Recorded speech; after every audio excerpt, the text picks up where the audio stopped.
am Al. This is Daniel. Hi. And we are the Cult of Whiskey, All Hail Cow. Yeah. And here's our lovely small cow. It looks like it might be a dog, but it really is just a small cow.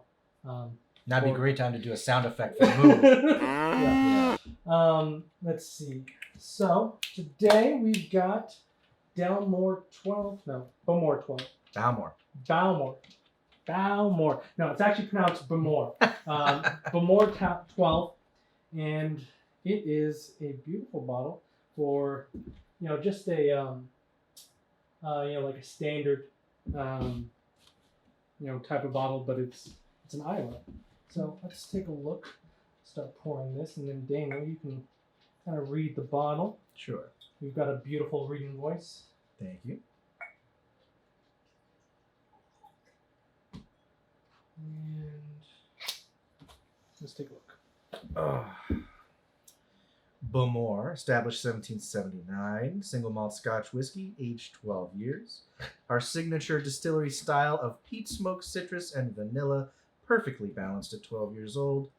Home of the #1 vaults, one of the world's oldest Scotch maturation warehouses. Let's read the description. Yeah. Savor subtle lemon and sweet heather honey as the trademark peat smoke of Bowmore leads to a delicious, long and mellow finish. Sounds lovely.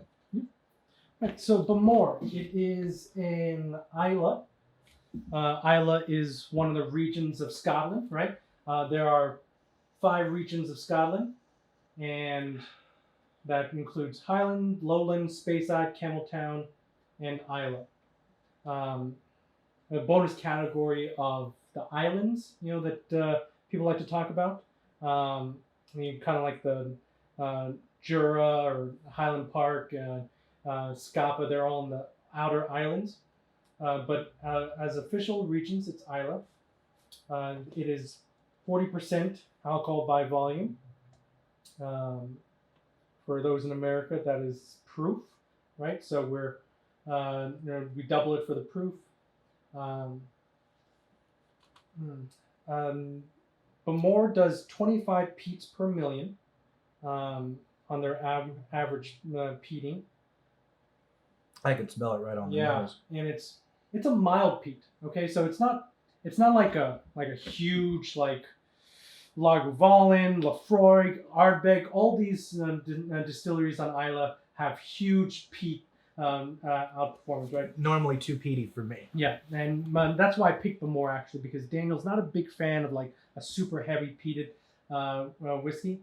Bowmore is a much lighter peat, and it stands out in the fact that it isn't that peated, which is kind of Bowmore and Bruichladdich are very similar in that way. Bruichladdich has an unpeated whiskey, and Bowmore and Bruichladdich actually have a common heritage of Ian McCowan.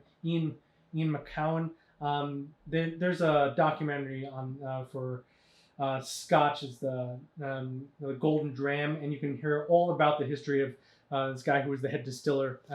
To be linked in the description below. Correct, and who was the head distiller for 25 years at Bowmore, and then he moved to reopen Bruichladdich, and so that's where you're going to actually see some of those characteristic notes between Bowmore and Bruichladdich. Bowmore is owned by Beam Suntory, and this does I believe it does have E150, so they used a little bit of caramel coloring on there. This is chill filtered, so for those that aren't familiar with chill filter, it literally is exactly what it sounds like. They chill filter it so that when you put it on ice, it doesn't become cloudy. It's just aesthetics. That's all it's for, and you lose some of the character of the whiskey when you chill filter. So that's one of the dilemmas to it. It's only for aesthetics. It doesn't help the whiskey at all. But on the nose, it is a beautiful single malt whiskey. Let's see. Single malt means that it was made in Scotland using pot stills, malted from barley, and it aged at least 3 years. Oh, that's good. Let's go ahead and take a little sip. Yeah. On the nose, you're going to get casual smoke, ash, orange zest, and a little bit of floral. Yeah, a little more zest actually than I expected. Yeah. I actually tasted the zest over a little bit of the peat. The peat's real subtle and balanced, although it's definitely there. Actually, the smoke and the ash a little more than the peat even. It's a very rounded. Once you get past the like that hint of peat, it's like round, honeyed. Yeah, you get the honey back end. Yeah. Yeah. Vanilla. It's almost like having like a honey lozenge in your mouth that's like spicy, like you're sick or something. Yeah. It's got that kind of spiciness to it. Mm-hmm. Bowmore's located at the edge of Loch something. It's basically an inner sea, right? So like the coast goes like this, and then it's not open directly to the Atlantic Ocean, and it sits right on the coast of an inner sea. They call it a loch because it's Scotland, and directly across from that is also Brook.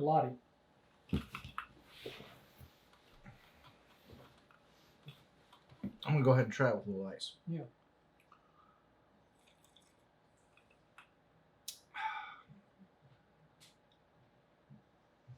And with just a little water and a little ice, Mm-hmm. all of that pepper bite from the peat totally cut, Yeah. and you just get that lavender, that honey, that heather, real mild. Yeah, I'm gonna try with a little bit of water to open it up. Yeah. Opa.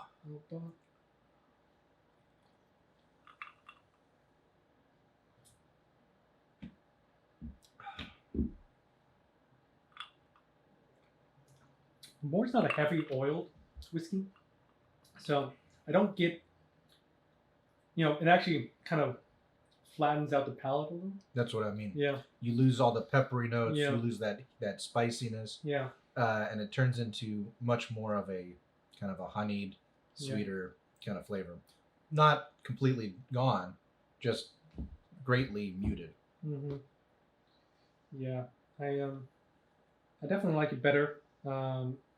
Well, it's at 40% alcohol by volume, right? So it's already been proofed down to as low as you can while still calling it whiskey. Or still calling it scotch.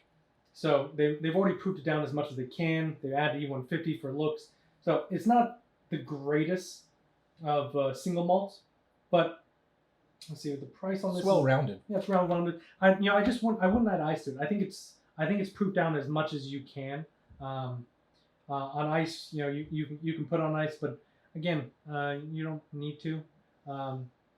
I suppose I would put on some ice if I was, hot day. It's a hot day here in LA. If I was gonna sit down and drink it with ice, I'd probably pour it straight and put like one ice cube. Yeah. One small ice cube, and that would be it.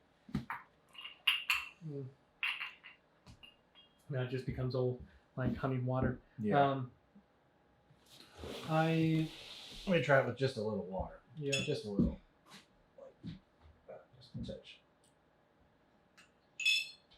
See if that is a little better than with ice. Yeah.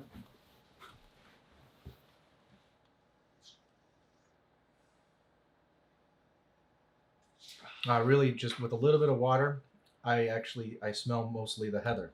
Yeah. It's for a medium peat, you're definitely getting some of that, that like almost sherry cask. Okay. Bowmore used to use a lot of sherries and casks. Now they do a combination of American and American and sherry. I like it actually just with a touch of water, not even with the ice. Yeah. It doesn't need to be cooled down. Sometimes I like the ice, not necessarily because of the water, but because of the change in temperature. But for this particular one, I actually like it at room temp with a little water. I think that's better.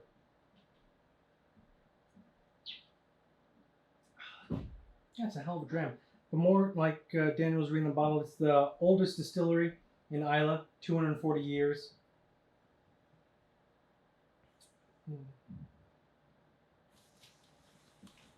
Founded by merchants. Kind of like Johnny Walker, right? The merchant blenders, you know.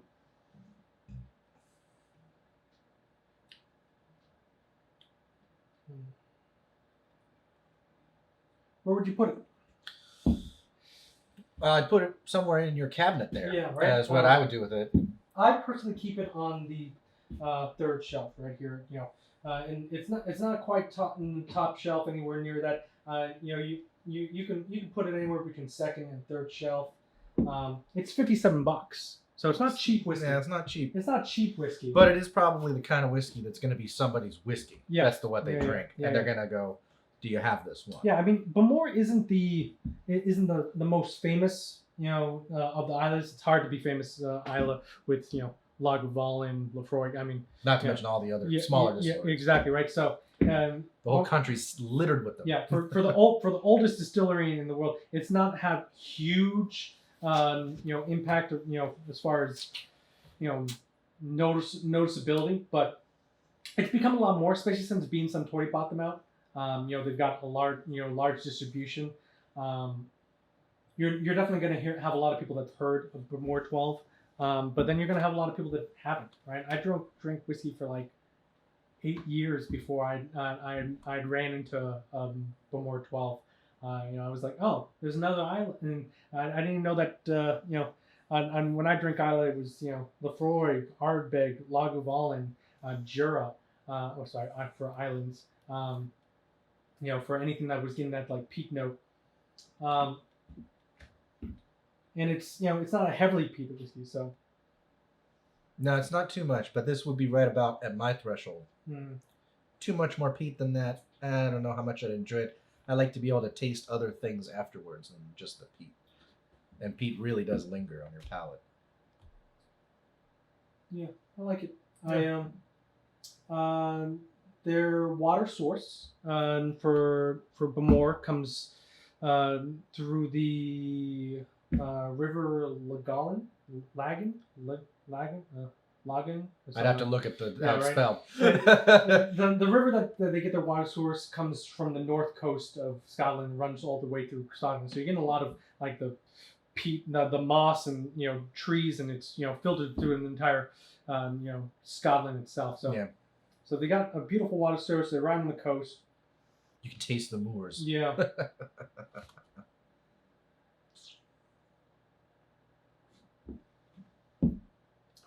Well, all in all, I would say, yeah, probably about third shelf, somewhere in the middle. Yeah. It is a bit pricey for what it is, but it's a rock solid bottle, and you're not going to really be disappointed as long as you don't mind a little bit of peat. You like it well rounded, and you like a little bit of sweetness. You know, you ought to enjoy it. I would say just a touch of water, depending on how cold you like it. I find the water was nicer than the ice. Yeah, I like it neat. Yeah, it's a damn fine dram. I definitely think it's worth $57, right? I definitely think it belongs in the cabinet, right, and in somebody's collection. It's definitely, you know, there's not that many Islay distilleries, so if you're gonna you know, have your Islay blends, I think it definitely belongs in the Islay categories with any of your other scotches in your collection. If you're into Islas, you ought to have a bottle. Yeah, definitely. And the 12 is their go-to statement. It's the youngest bottle that they've produced. Well, may I never kill a person, and may no one ever kill me. Amen. But if anyone ever thinks of killing me, may I kill them first. Cheers. Cheers.